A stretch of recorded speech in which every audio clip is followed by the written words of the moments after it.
Bonjour et bienvenue à toi dans ce deuxième épisode de la série sur les chakras de A à Z où nous expliquons non seulement les bienfaits, comment savoir si nos chakras sont ouverts et harmonieux.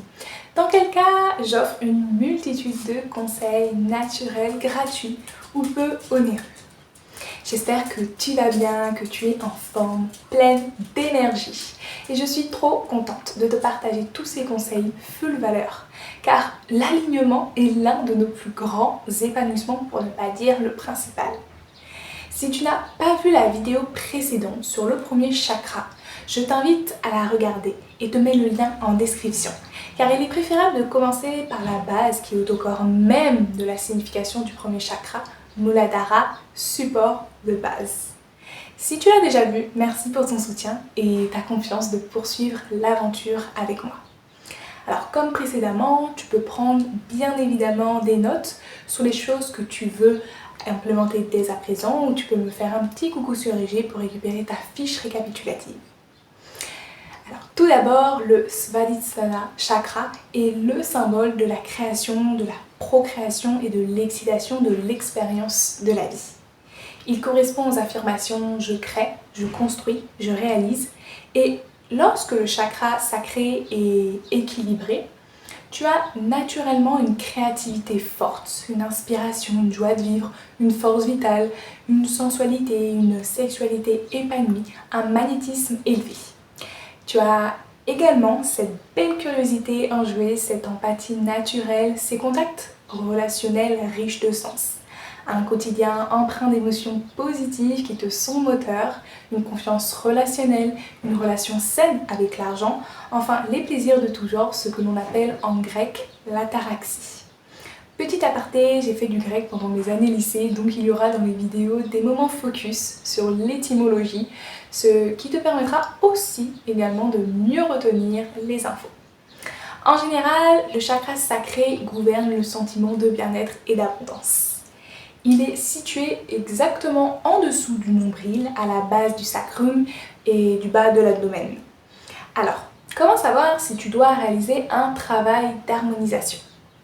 Déjà, les bienfaits que nous avons vus précédemment donnent quelques petites clés, mais je vais te partager ensuite les blocages qui nous permettent de savoir quel travail nous devons faire en profondeur ou alors du moins superficiel, en sachant que tout travail est bénéfique. Alors généralement il y a la présence de timidité, de manque d'assurance, de manque de naturel ou de repli sur soi, des comportements compensatoires, une certaine froideur, la peur d'autrui, le blocage et le refus qu'on touche, un peu la non-écoute de ses émotions, enfin pleinement, l'ambition excessive, une certaine forme de manipulation ou de hypersensibilité, d'hyperactivité, et tout ce qui va être lié également à l'endométriose, à l'infertilité et à la sexualité. Mais heureusement, nous avons des outils d'harmonisation naturelle qui nous permettent d'avoir ce chakra sacré rayonnant, ouvert, aligné et tous ses bienfaits lumineux. Prête à prendre des notes? Je te rappelle encore une fois que tu peux récupérer ta fiche récap sur Instagram par la suite et juste prendre en compte en ce moment ce dont tu as besoin ou que tu as déjà chez toi et que tu pourrais utiliser dès à présent. Premièrement, parlons des huiles essentielles qui sont extrêmement bénéfiques à utiliser. Tout de même, voilà, avec précaution, mais certaines sont comestibles et d'autres sont juste olfactives. Nous avons l'huile essentielle d'orange, de vanille, de ylang-ylang, de patchouli, de jasmin, de mandarine qui sont excellentes pour stimuler et éveiller le chakra sacré. En thé et tisane, nous avons la cannelle, le fenouil, le gingembre, le jasmin et la vanille qui apportent bien évidemment tant d'autres bienfaits. Par exemple, le fenouil est digestif, la cannelle booste le métabolisme et réduit la glycémie, tandis que le gingembre améliore la santé immunitaire. En alimentation, tu vas pouvoir intégrer tout ce qui est aliments orange, comme la couleur du chakra. Il n'y a jamais de hasard, la nature a bien fait les choses. Et par conséquent, tu peux intégrer plus d'orange, d'abricot, de mandarine, de clémentine, de pêche, de carottes, de citrouille, de potimarron ou également des fruits oléagineux, tout ce qui est noix, noix de cajou. En lithothérapie, tout ce qui est relatif aux pierres précieuses et semi-précieuses, tu vas pouvoir te tourner vers la cornaline, la pierre de lune, le shivalingam, la pierre impériale, le calcite orange, l'agate du Botswana, la vanadinite, la crocoïte, la cuivre, le sardonyx, le marbre de Picasso ou également l'alite. En ce qui concerne les mantras, tu peux effectuer non seulement ceux au préalable de la vidéo, ou alors effectuer ces deux suivants. Le premier est une affirmation, j'accepte mon pouvoir de création divin. Tandis que le second est un mantra sanskrit, Samba Sadashiva, qui réfère à Shiva et son potentiel divin de création. En activité, tu peux visualiser cette fameuse lumière orange vive et la remercier pour tous ses apports, que ce soit sur toi-même ou dans une pièce. Tu peux exercer davantage dans tes domaines de passion et de plaisir, ou enfin tu peux faire la respiration consciente Ujjayi. Concernant les mudras, la sagesse des mains, il y a deux mudras que je peux te proposer qui sont bien résultants.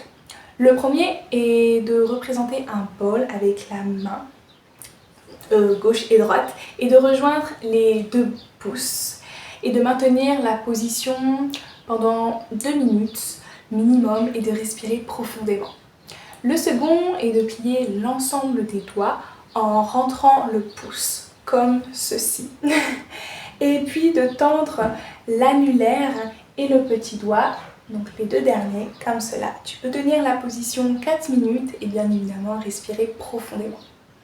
Si tu apprécies le yoga ou que tu souhaites t'initier, tu peux pratiquer ces positions en t'aidant de vidéos. En yang, il y a la position du demi-pont, la position de l'arbre, il y a également le lézard. Je dis les noms en français pour que ce soit plus facile à comprendre. Il y a le papillon. Il y a également du coup la position Supta Baddha Konasana, la position du pigeon, plus facile, la position de la grenouille, la position et la posture plus précisément des pieds écartés, Prasarita Padottasana. Il y a la posture de l'angle assis, la posture du triangle, Trikonasana.